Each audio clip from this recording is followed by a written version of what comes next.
Good evening, you're listening to Freedom Global News on 99.5 FM. I am Zahra Zannah. Today is the 23rd of November, 2022, and now the news in full. President Muhammad Buhari has inaugurated the new Naira banknotes, expressing delight that the redesigned currencies were locally produced by the Nigerian Security Printing and Minting NSPM PLC.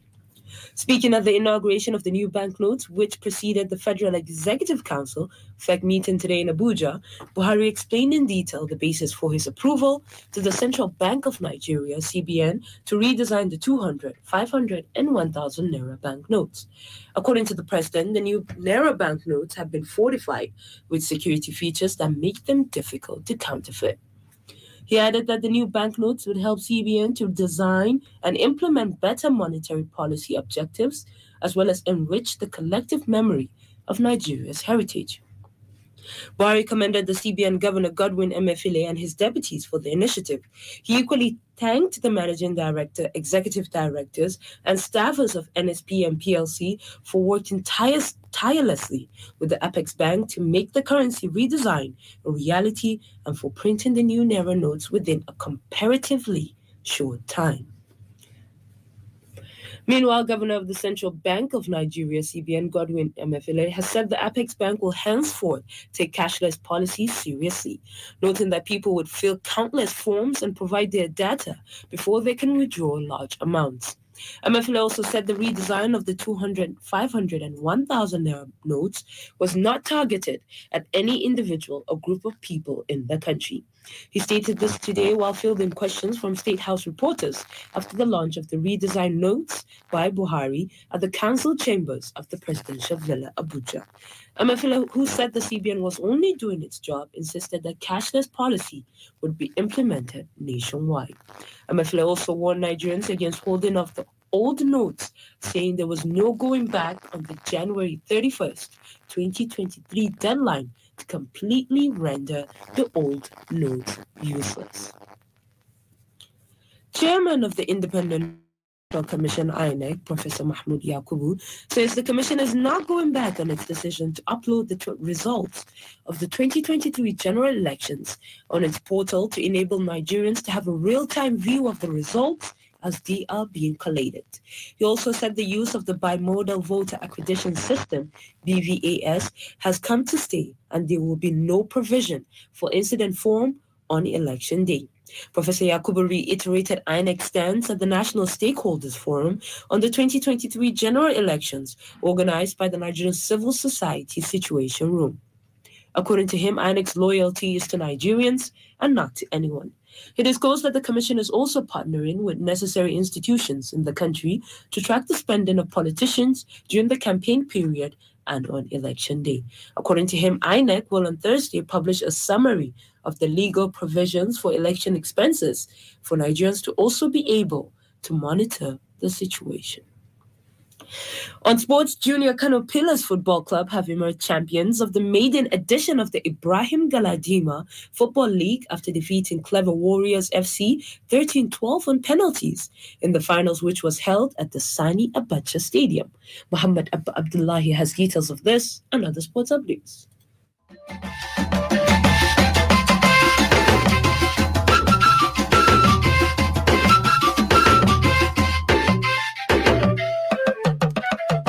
Match went straight into a penalty shootout after the regulation time ended in a 0-0 draw. In the third place match, Kano Star FC demolished Greater Tomorrow FC 4-0 to clinch the bronze medal at the tournament. The youth football competition is organized in honor of the acting chairman of Kano Pillars and chairman of the Kano State Sport Commission, Alhaji Ibrahim Galadima. Speaking at the occasion, Galadima, who personally presented medals to the victorious teams, commended the organization committee for the wonderful initiative. Meanwhile, the chairman of the organizing committee, Engineer Suleiman Musa Sultan, has assured that the competition will henceforth be played annually. In another update, former Manchester United striker Cristiano Ronaldo has been slammed with a fine of €50,000 and given a 2-match ban by the Football Association in England, following an incident that occurred in April when Ronaldo smashed a fan's phone at Goodison Park after the Man United lost to Everton last session. The FA have now concluded their investigation and handed Ronaldo his punishment. This comes comes just a day after it was announced that Ronaldo had his contract with United terminated by mutual agreement following his explosive interview with Piers Morgan about the management of the club and the manager Erik ten Hag. Similarly, Manchester City manager Pep Guardiola has signed a 2-year contract extension that will keep him at the club until 2025. The 51-year-old has won 11 trophies, including 4 Premier League titles during 6 years at the Etihad Stadium. And on tennis, Alex de Minaur fired Australia into the semi-final at the Davis Cup finals when he overcomes Votic van de Zandschulp 5-7, 6-3, 6-4 to move the former champion into an undeniable 2-0 lead against the Netherlands in Malaga. In another development, the 18 countries are now confirmed for the first edition of the United Cup, a new annual mixed teams event taking place across Brisbane, Perth, Sydney from Thursday, December 29th to Sunday, January 8, 2023. Bulgaria will join Greece and Belgium in Group A in Perth, while Kazakhstan will join Poland and Switzerland in Group B in Brisbane. Muhammad Abba Abdullahi, Freedom Radio.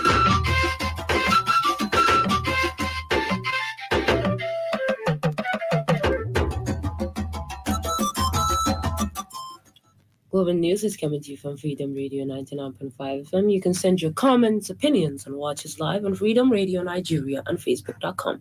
You can get the link to the page on our website, freedomradionig.com, or call us through this number, 0824444163.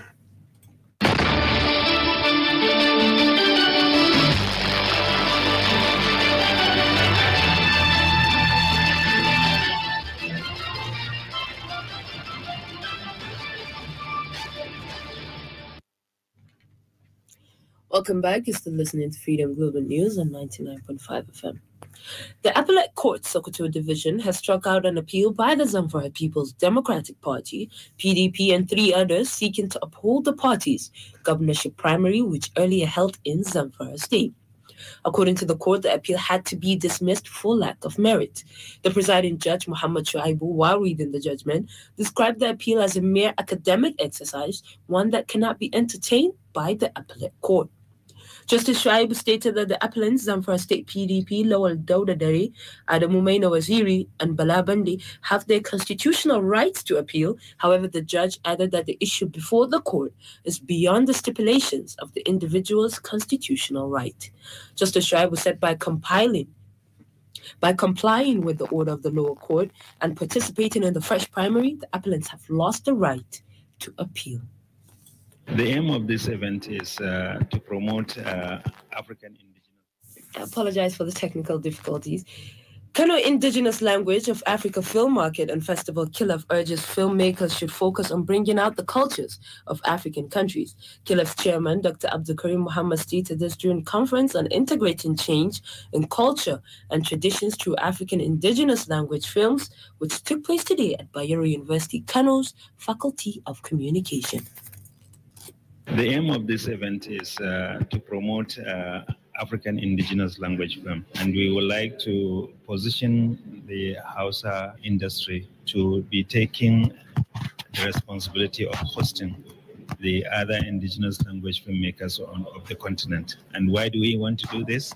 Because we want to encourage people to be speaking or to be telling stories, film stories in their own languages. A Hausa language lecturer at the University of Germany, Muhammad Muhsin, sheds more light on the event. The paper basically interrogates the naming of Kannywood. It suggests a better name that is all-encompassing because of some reasons he mentioned in the paper. The reasons are quite several, but he points out 4 major ones. First, he says Kannywood has become ethnographic, meaning they are no longer confined, or they no longer focus on the Bollywoodanchi, what he calls it in Hausa, or imitation. Correspondent Hafsat Abdullahi Danladi reports that the meeting was well attended by many professors from the Faculty of Communication. For tomorrow's weather forecast in some cities in Nigeria and parts of Niger Republic, here's the report.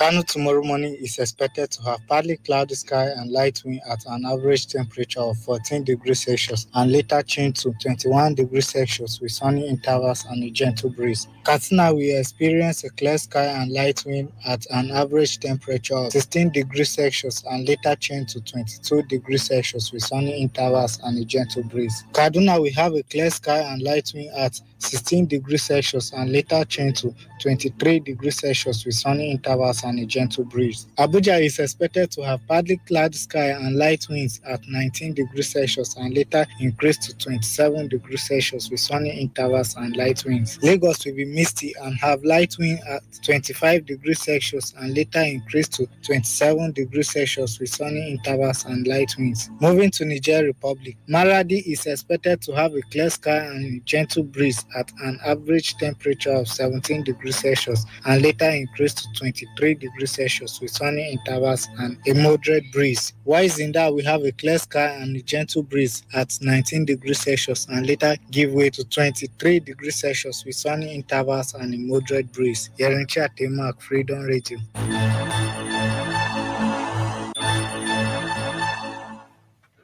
And on the foreign scene, the Democratic Republic of Congo has denied claims that a French military plane that landed at the Kisangani airport was loaded with weapons. Ismail Suleiman Sani reports. Government spokesperson Patrick Moyaya said the plane landed in distress and that it was sad. He said the plane had departed from Union Island and was headed to Chadian capital N'Djamena through Bujumbura in Burundi, but had requested to land at the nearest airport as one of its engines could catch fire.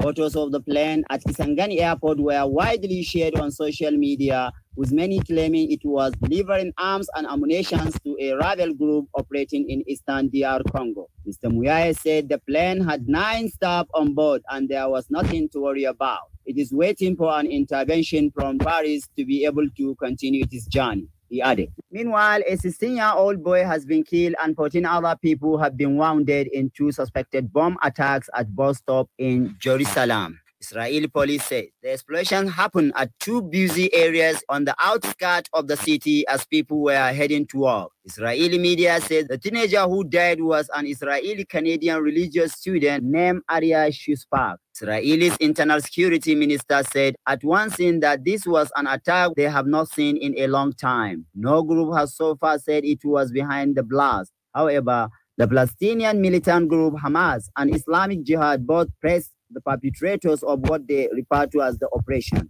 Ismail Suleiman Sani, Freedom Radio. And with that, we've come to the end of today's global news. But before we leave, highlights of our top stories. President Muhammadu Buhari has inaugurated the new Naira banknotes, expressing delight that the redesigned currencies were locally produced by the Nigerian Security Printing and Minting PLC.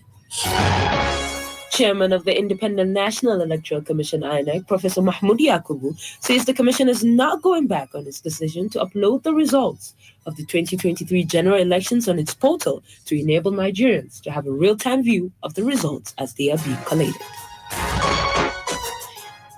The Appellate Court Sokoto Division has struck out an appeal by the Zamfara People's Democratic Party, PDP, and 3 others seeking to uphold the party's governorship primary, which earlier held in Zamfara State.